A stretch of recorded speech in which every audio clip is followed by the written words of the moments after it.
Hyundai dealer. When you've got a... Iraq says almost 1,700 people killed or wounded, more than 1,200 deserters and POWs, and 135 planes destroyed. A tragic protest of the war and a noisy rally in support of them. Next. And we'll have the sorry story of a place in the Southland where those who've given their all for the country are neglected and forgotten. And you may be less than 24 hours away from a new... with Aziz.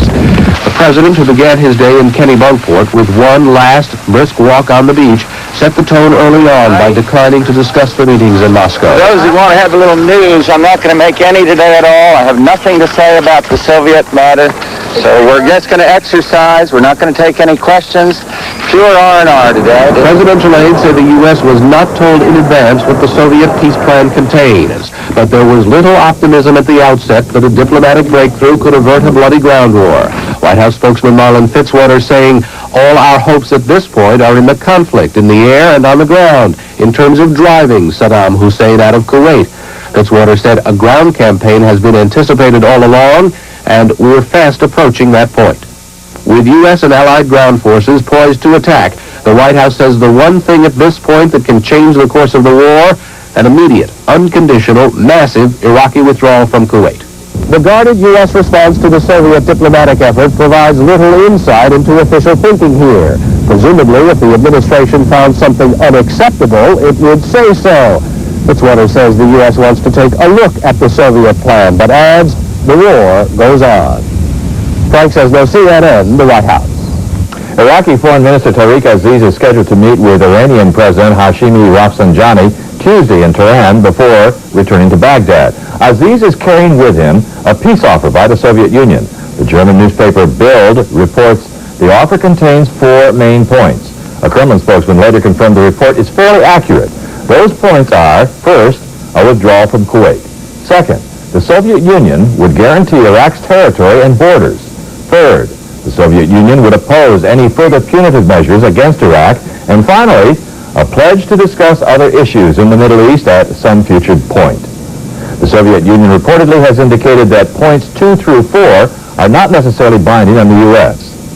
The French newspaper Le Monde says it learned Iraq has a maximum of 36 hours to accept the plan.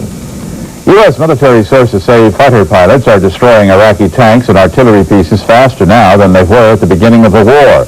That is when pilots destroyed an average of 100 artillery pieces a day. And the sources refused to give numbers out, but said that the pilots are using new practices and procedures, not flying more sorties, to increase the number of Iraqi weapons being destroyed. CNN's Charles Jaco is in Saudi Arabia right now. He has more on how the troops are moving toward the front lines in preparation for a ground war. Charles? Well, good morning from Saudi Arabia. Not a lot of hope is being given here despite all the flurry of last-minute diplomatic activity. But a bloody and grinding ground war can be averted. The troops on the front are getting ready. In fact, over the last several days, roads have been clogged in Saudi Arabia with thousands of troops, tons of ammunition, men, material, all sorts of equipment, all heading north towards Iraq and Kuwait.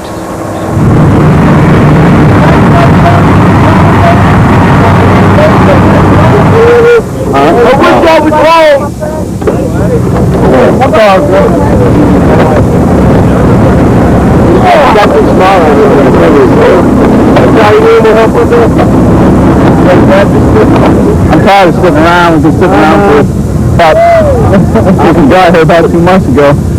Gonna finally see something. Yeah. Don't get around. Yeah, around anything. We're all going home though, after this is over. Everybody in this vehicle's going home when this is over. Well, everybody worried, but as it's been said before, this whole truck, everybody in the back of this truck is gonna come back. And everybody knows knows their job. I know my job. And we're just all going to just get back in one piece.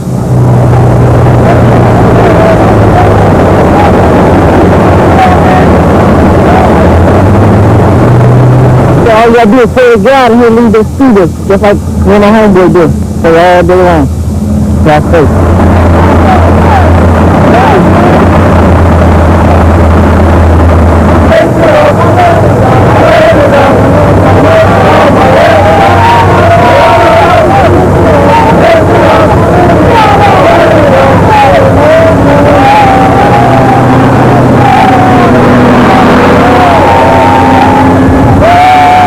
American flag in this pack right here we're going to raise in Kuwait. That's the squad flag. We're just going to keep moving until we get to Baghdad. And when we get there, we're going to find a payphone and call home.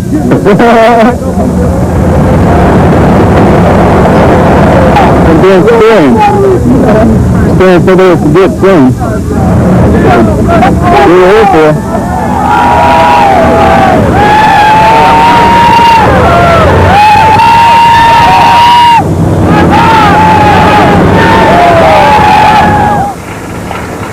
That sort of cheering, though, is the exception rather than the rule as the young troops move out. Everyone here expects the ground war to begin soon. Now, define soon. It could be a matter of hours.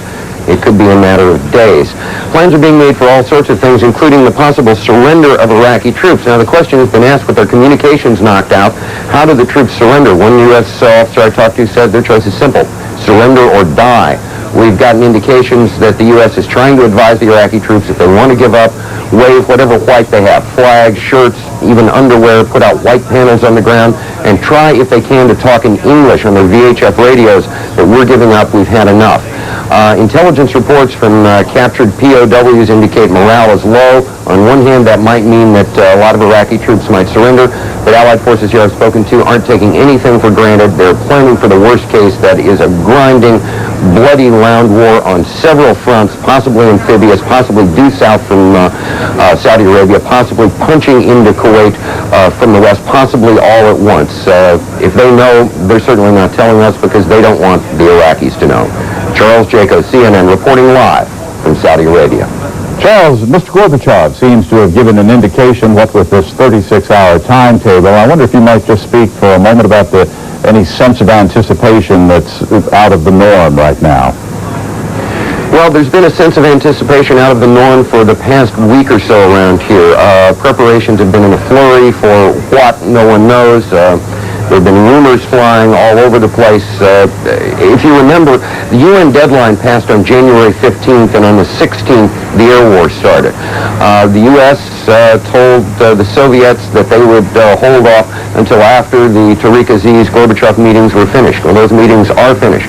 Whether or not the Allies will hold off until Aziz meets with his counterpart in Tehran and reports back to Baghdad, no one knows. But barring some sort of last-minute diplomatic breakthrough, everyone, intelligence analysts, the grunts on the ground, observers here, Allied commanders expect something to go, certainly within 7 to 10 days, maybe sooner. Nobody's really saying, they're not saying on what fronts it might occur, but there is a heightened sense of anticipation all over this country among civilians and military that something very big and possibly very bloody is preparing to happen. Charles Jaco in Saudi Arabia, thank you. All right, when we return, sailors are injured when 2 U.S. warships hit mines.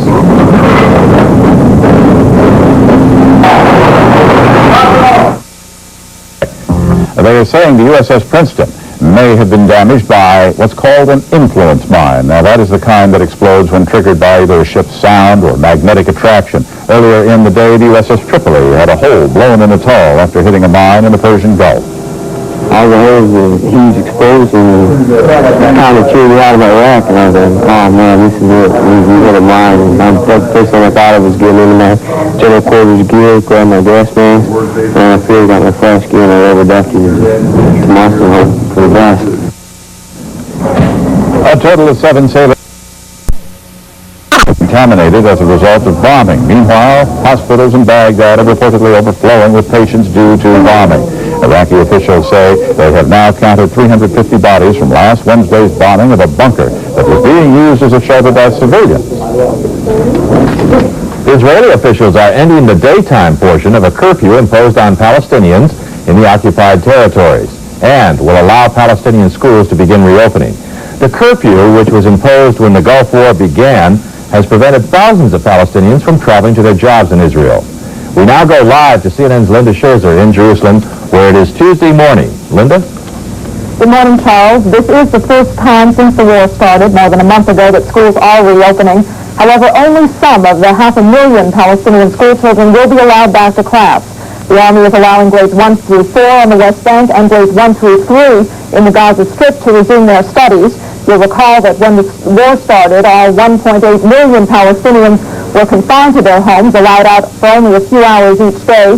The Israelis were concerned and still are concerned about pro-Iraqi demonstrations in their territories, and they have warned school officials that if any violence erupts, that they will immediately suspend classes again. This has been the most restrictive curfew that has been imposed since the 1967 war, and Arabs we talked to this morning in East Jerusalem say that the curfew has badly hurt the economy and the people. The school is closed. The people not going to the work. Everybody is the life is not good. Life is not normal. No, I don't think that life is back to normal yet, because they are still under pressure. They didn't go back to normal life. In other news, 3 Palestinians were killed yesterday. One was killed by army gunfire during a demonstration on the West Bank. A second man was killed in Beit Bahur. According to Palestinian sources, the man was killed by a Jewish settler after the settler's car was stoned by Palestinians. And a third man was killed, the third Palestinian was killed by his own people on suspicion of collaborating with the Israeli authorities. The underground leadership in the territories is telling Palestinians they should step up the intifada in the days ahead. This is Linda Scherzer reporting live from Jerusalem. Thank you, Linda. When we come back, some U.S. Navy corpsmen dig in with Marines in the Saudi desert. Their duty, not to fight, but to save lives.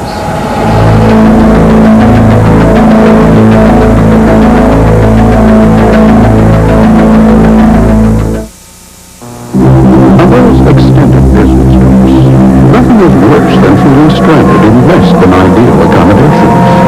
Cramped workspaces, uncomfortable beds, limited dining options, and a noticeable lack of assistance when you need it.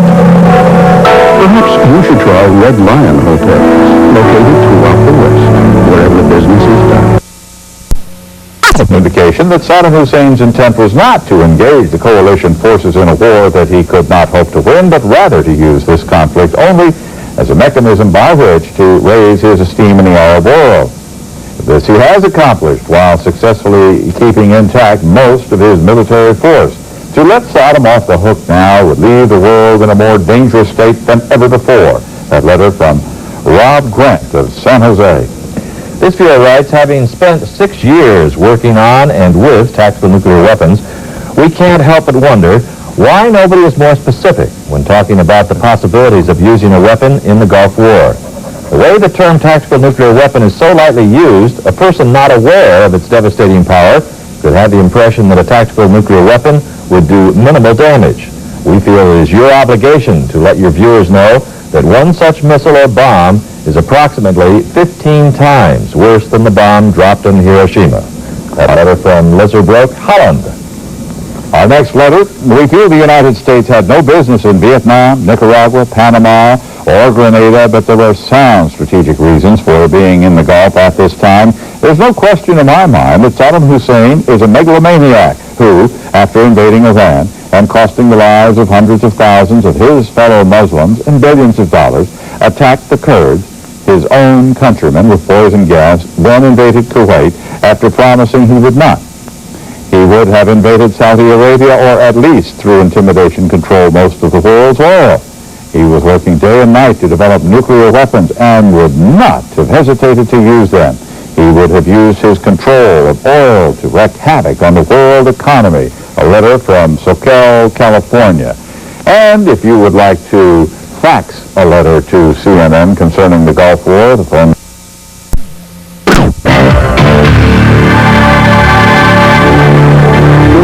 Shortage of oil underground in Iraq and Kuwait, but there is a shortage at the gasoline pumps, severe enough for the government to start rationing various petroleum products.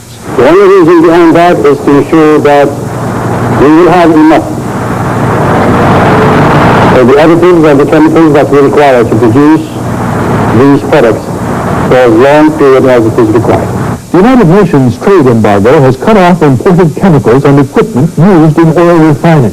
While virtually every nation in the world has joined the embargo against Iraq, Saddam Hussein's government continues to dangle tempting oil deals. The latest is an offer to sell oil to anybody, including the United States, at $21 a barrel, well below the current rate. We said that we would be willing to deliver the crude oil from the Iraqi ports, and we don't believe that this is contrary to the embargo, because Iraq is not benefiting from it. The Iraqi oil minister expressed sympathy for Americans and others concerned about spiraling gasoline prices.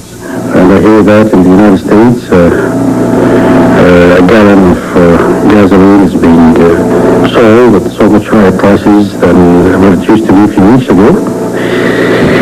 And we heard that some people are blaming Iraq for this. Iraq's concern for U.S. consumers does not extend to Americans and other nationals held hostage as human shields and potential military targets.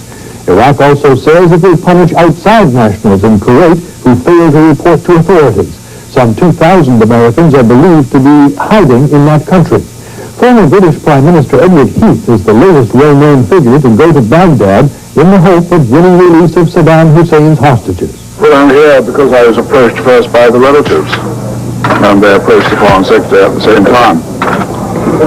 And I thought it was right to try to help them.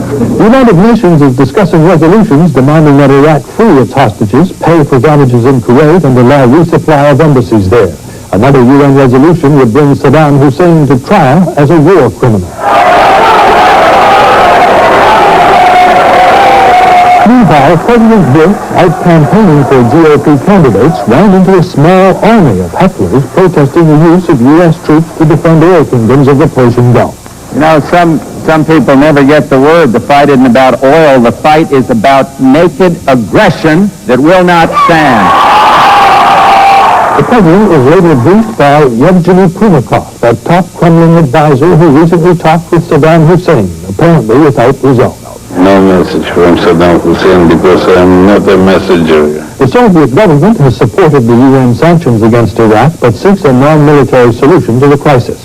President Bush remained committed to his original goals in the Gulf crisis. I'm as determined as I was the day that the first troop left, that Saddam Hussein's aggression not be rewarded by some compromise, not be rewarded by our failing to get him totally out of Kuwait or restore the legitimate rulers. The United Nations embargo has so far failed to achieve those goals. Diplomatic efforts by Jordan's King Hussein and others appear frustrated, and the massive military confrontation in the Gulf is stalemated. But the international troop buildup continues, a famous British unit joining an American Marine division in the Gulf area.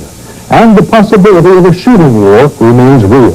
If there were a provocation that the president deemed sufficiently threatening to American citizens or to the lives and welfare of American citizens, I think the president would feel that his responsibilities as president would require some appropriate response. If the appropriate response is a military response, these American and Saudi troops are sitting on ready. I'm David French, CNN. Sports Late Night is coming up next, and then that's followed by Golf Talk at the top of the hour. I'm Patrick Emery. And, of course, we'll break in for any new developments in the war. I'm Charles Crawford.